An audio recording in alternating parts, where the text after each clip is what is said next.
कोई तरक्की कर रहा तो उसकी तरक्की से जलो मत, उसकी तरक्की से ईर्ष्या मत करो। कोई ऊंचाइयों को प्राप्त कर रहा है तो ध्यान रखना उससे जलन और ईर्ष्या नहीं होना चाहिए, उसकी बुराई नहीं होना चाहिए। दूसरों की ख्याति में कभी बाधा बनने की कोशिश मत करिए, परमात्मा तुम्हें भी ख्याति प्रदान करे। दूसरों के यश से कभी जलो मत, दूसरों की तरक्की से कभी ईर्ष्या मत करो, उनके रोड़े मत अटकाओ। लेकिन आदमी ऐसा है, एक ऊपर चढ़ता है टांग खींचने को तैयार नहीं। मेरे भाई ध्यान रखना, नहीं, जीवन को समझने का प्रयास करिए। दूसरों की प्रशंसा में कभी रोड़े मत अटकाना, तुम्हें अपने आप प्रशंसा बिना पुरुषार्थ के उपहार में प्राप्त हो जाएगी।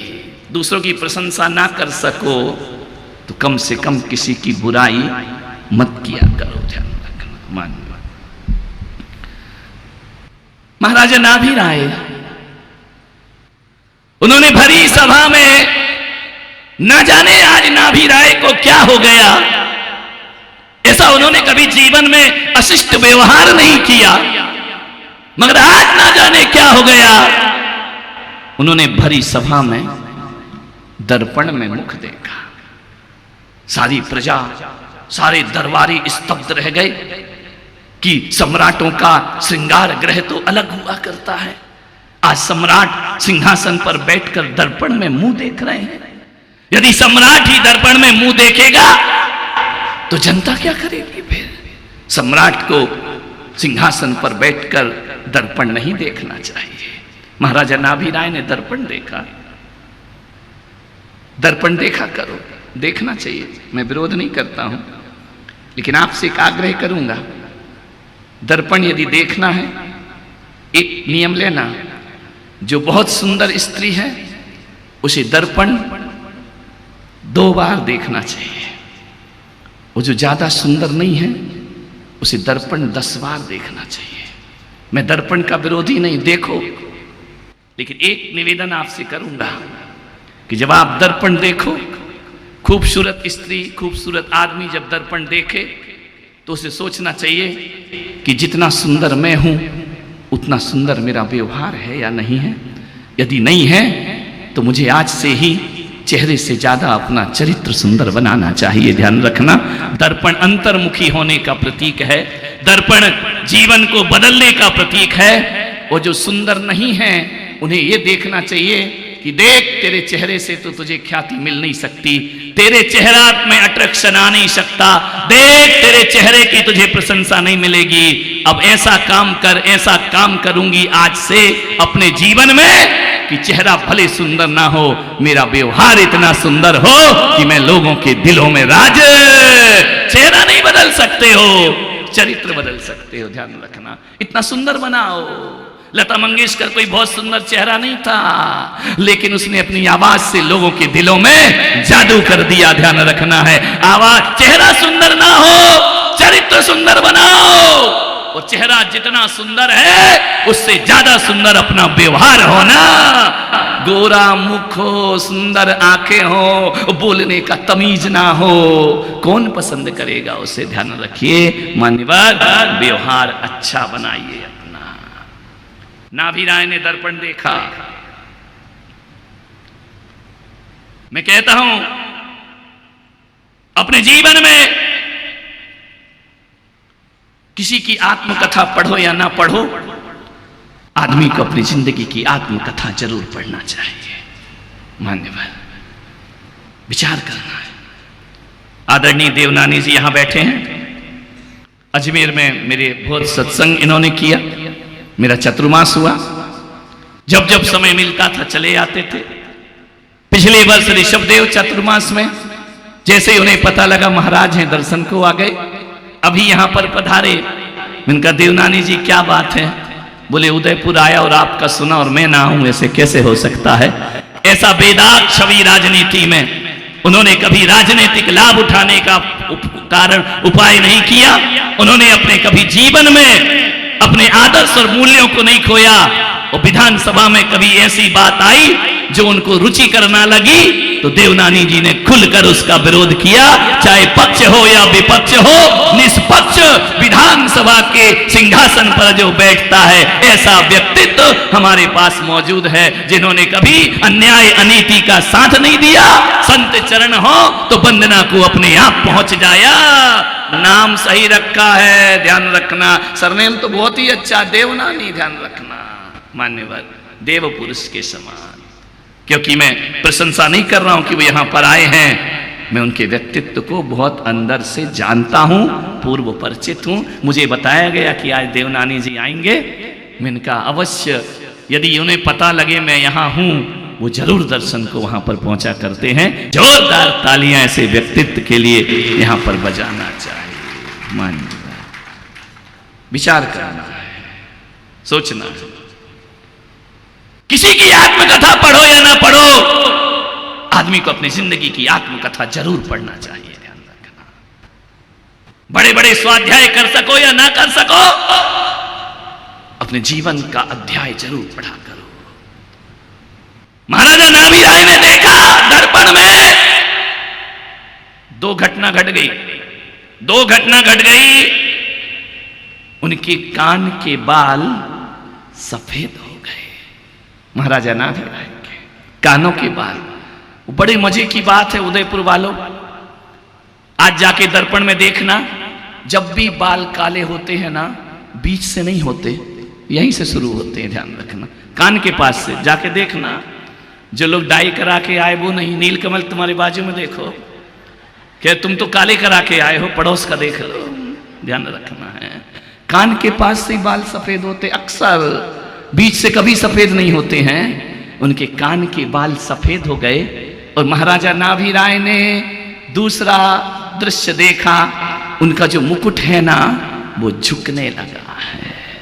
नाभी राय ने देखा मुकुट झुक रहा है, इसका मतलब सत्ता के दिन गए, अब सत्य की खोज में निकलना चाहिए। ध्यान रखना, कैसे महापुरुष थे, जीवन भर राज्य का विस्तार किया करते थे, जीवन भर राज्य की सीमाएं बढ़ाया करते थे, राज्य का संचालन करते थे। और एक वक्त आता था कि राजपाट छोड़कर संन्यास आश्रम में प्रवेश। महाराजा जनक और महाराजा भरत ये घर में रहकर बैरागी वैदेही कहलाए। ध्यान रखना है, ऐसा सुशासन हमारे आर्यावर्त में रह चुका है। ध्यान रखना। मान्यवर, आपसे निवेदन है, देखा महाराजा नाभी राय ने कि अब सत्ता के दिन खत्म हो गए। एक होता है सत्य और एक होती है सत्ता। मालूम है सत्ता क्या होती है? जो दूसरों को सता कर मिले वह सत्ता, और जो खुद को तपा कर मिले वह सत्य हुआ करता है। ध्यान रखना, सत्य वही है जिसमें खुद को तपना पड़ता है, खुद के जीवन की साधना करना पड़ता है। लेकिन एक बात याद रखना, सत्ता की अपनी सीमा है और सत्य की अपनी शुरुआत हुआ करती है। एक बात आपसे कह रहा हूं, बचपन जो होता है वो ज्ञान अर्जन के लिए होता है, और जवानी जो होती है वो धन अर्जन के लिए होती है, और बुढ़ापा जो होता है वो पुण्य अर्जन के लिए हुआ करता है। बुढ़ापे में आदमी को पुण्य कमाना चाहिए, जवानी में ज्ञान प्राप्त करना चाहिए। और बचपन जो होता है, ध्यान रखना, धन अर्जन जवानी में और ज्ञान अर्जन बचपने में हुआ करता है। निवेदन है, एक ही निवेदन है आपसे प्रवचन का, एक ही सूत्र दे रहा हूं कि रात ऐसे बिताओ, रात ऐसे बिताओ कि सुबह किसी को मुंह दिखाने में शर्म ना लगे। ध्यान रखना, रात बोलो तो, रात कैसी बिताओ कि सुबह किसी को मुंह दिखाने में शर्म ना लगे, और दिन ऐसा बिताओ कि रात को चैन की नींद सो सको, और जवानी ऐसे बिताओ कि बुढ़ापे में खून के आंसू ना बहाना पड़े, और बुढ़ापा ऐसा बिताओ कि किसी के सामने हाथ फैलाना ना पड़े। जीवन का बहुत बड़ा सूत्र है, किसी के सामने हाथ ना फैलाना पड़े बुढ़ापे में, ऐसी जिंदगी बिताओ। रात को चैन की नींद वही सोता है जो दिन को अच्छे तरीके से गुजारता है, और दिन को सुबह मुंह वही दिखा सकता है जो रात को पवित्रता के साथ बिताया करता है। और जवानी ऐसी होना चाहिए कि बुढ़ापे में रोना ना पड़े, बुढ़ापा ऐसा कि किसी के सामने हाथ फैलाना। बस परमात्मा से इतनी ही प्रार्थना करना अपने जीवन में। अरे महान होते हैं वो लोग जो बचपन में जाग जाते हैं, और वो भी महान होते हैं जो जवानी में जाग जाते हैं, और वो भी महान है जो बुढ़ापे में जाग जाते। मान्यवर आपसे निवेदन है, कृष्ण भी बूढ़े हुए, राम भी बूढ़े हुए, बुद्ध भी बूढ़े हुए। ध्यान रखना, बूढ़े सब होते हैं, आयु रही तो सबको बुढ़ापा आएगा। लेकिन एक बात याद रखना, कितने भी बुढ़ापे को बचाने के उपाय कर लो, कितनी भी गोलियां खा लो, कितनी भी प्लास्टिक सर्जरी करा लो, तुम शरीर को धोखा दे सकते हो, लेकिन भीतर बैठी आत्मा को धोखा नहीं दे सकते हो। बुढ़ापा तो आएगा ही आएगा। कितना भी ब्यूटी पार्लर चली जाओ, कितना भी लिपाई पुताई कराए आओ, कोई फर्क नहीं पड़ने वाला है। ध्यान रखना, कितना भी आप कुछ कर लो, ध्यान रखिए, आपसे निवेदन है, कितना भी आप कर लो। दो महिलाएं बैठी थी, एक महिला ने ट्रेन में सफर कर रही थी, एक 40 साल की थी, दूसरी ने पूछा बहन तेरी उम्र क्या है? बोली ज्यादा नहीं है, 25 साल है। तो 40 बता रही, 25। महिलाएं कभी सही उम्र नहीं बताती हैं, और आदमी सही इनकम नहीं बताया करता है। पूछो कितना कमा रहे हो? बस महाराज दाल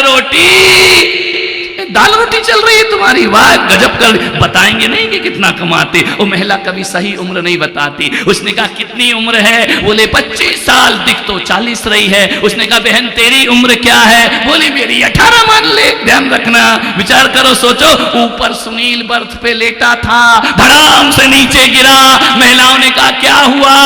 बोले तुम 18-20 की, तो मैं तो पैदा ही हो रहा हूं। ध्यान रखना, झूठ की भी एक हद होती है।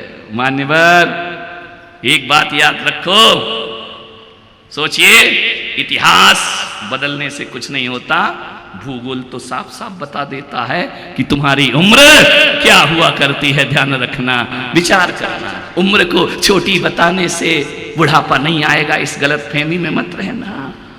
इन झुर्रियों को मिटाने से बुढ़ापा नहीं आएगा, नकली बत्ती सी लगाने से बुढ़ापा नहीं आएगा। इस गलतफहमी में मत जीना मेरे भाई। लेकिन मैं ऐसा नहीं कह रहा हूं कि तुम और बुरी देखो, नहीं, कराओ, अच्छी बात है, लेकिन ये भी याद रखो भीतर से कि अपना अब तीसरा पन शुरू हो चुका है। मान्यवर ध्यान रखिए, मैं ध्यान रखना, ये मत सोचो कि जिंदगी कितनी बची है। मैं बूढ़े और जवान में इतना ही अंतर कहता हूं, जो कहता है यदि 18 साल का जवान भी कहे कि ये काम मुझसे नहीं हो सकता है, ये मैं नहीं कर सकता हूं, ये मेरे बस का नहीं है, तो मैं पुलक सागर उस 18 साल आदमी को, 18 साल के युवा को बूढ़ा कहूंगा। वो 90 साल का बूढ़ा कहे मेरा युग कल भी था, आज भी है और आगे भी रहेगा। वो 90 साल का भी 18 साल के जवान के हौसले रखा करता है। ध्यान रखना, मैं तन के बूढ़ों की बात नहीं कर रहा, मैं मन के बूढ़ों की बात कर रहा हूं। मेरा चतुर्मास जहां हो रहा है वहां के ध्यान रखना, शांतिलाल जी भोजन 92 साल के हैं। ध्यान रखिए, 4 माला चढ़ते हैं, उतरते हैं, थकान नहीं होती है। और एक 20-25 साल का युवा की सांस फूल जाया करती है। सुबह से शाम भाग दौड़ करते हैं, वही जोश है, वही आवाज में दम है। मान्यवर मैं कहता हूं 92 साल के होकर भी वो 92 साल के जवान हैं। और जो सीढ़ी नहीं चढ़ सकता वो 30 साल का भी 80 साल के बूढ़े से कम नहीं हुआ करता है। जो आशाएं छोड़ देता है, जो कहता है कि अब हम कुछ नहीं कर सकते हैं, वो जवानी में भी बूढ़ा है। और जो कहता है मेरे बस में सब कुछ कर सकता हूं। एक बात याद रखो, ये मोक्ष की यात्रा बुढ़ापे में होती है। ये मोक्ष की यात्रा, ये धर्म ध्यान बुढ़ापे में है। कहा है चारों पन में अंतिम जीवन जो होता है वो धर्म के लिए हुआ करता है। मान्यवर बूढ़ा कौन है? कौन है बूढ़ा? जिस बहू से एक गिलास पानी उठाने में आलस कर रही है वो बूढ़ी है। वो जो सास घड़ा भर कर ला रही है वो जवान सास हुआ करती है। ध्यान रखिए, अपने आप को जवान बना करके रखो, बूढ़ा बना करके क्यों रखा करते हो? क्यों कहते हमसे ये नहीं होगा? मान्यवर एक बहुत बड़े ज्योतिषाचार्य हुए, अंक ज्योतिष के जनक कीरो। 80 वर्ष की उम्र में उन्होंने ग्रीक भाषा सीखी। ध्यान रखना, कितने वर्ष की उम्र में? जहां तुम कहते हो कि 80 में हमसे चला नहीं जाता, हमारी मेमोरी काम नहीं करती है, उन्होंने ग्रीक भाषा सीखी। मान्यवर, सुकरात ने 70 वर्ष की उम्र में साहित्य लिखना शुरू किया। 70 वर्ष की उम्र में। आपसे निवेदन है, पिकासो ने 90 वर्ष की उम्र में चित्र बनाना सीखे। मान्यवर, एक बात याद रखना, शरीर बूढ़ा हो जाए लेकिन आदमी को कभी मन बूढ़ा नहीं करना चाहिए। अपनी जिंदगी में मन हमारा जवान ही होना चाहिए। बूढ़ा कौन? जो कुछ नहीं कर सकता। आपसे निवेदन है कि बुढ़ापे को कैसा बिता रहे हो? कैसा है बुढ़ापा तुम्हारा? अक्सर मैं बुढ़ापा देखता हूं, बहुओं की बुराई, लड़के की बुराई, पोते की बुराई, पड़ोसी की बुराई, रिश्तेदारों की बुराई। 24 घंटे बूढ़ों का यही काम बचा है क्या? बहू ऐसी नहीं है, बेटी ऐसी नहीं है, दामाद ऐसा है, पोते नहीं सुनते हैं, ये काम नहीं करता है, नौकरानी सही नहीं है। ये भद्दा चरित्र, ये सब बुढ़ापा बिताना है तुम्हें? जीवन अध्याय, नया अध्याय लिखो। इस बुढ़ापे में ध्यान रखिए, बहू क्या कर रही, पोते क्या कर रहे हैं, वो ढंग से बात नहीं करते, उससे हमारा व्यवहार अच्छा नहीं है। बैठ जाते हैं मंदिर के चौपालों पर और बैठ के सिवा बुराई के कुछ और काम। अरे बुढ़ापा ऐसे मत बिताओ, तुम्हें आने वाली जिंदगी की तैयारी करना है।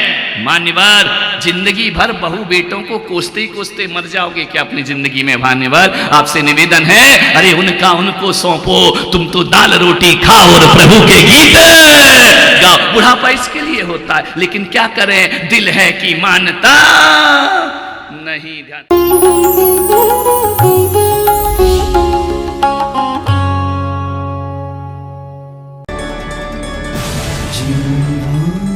जिनवाणी, सुख शांति समृद्धि।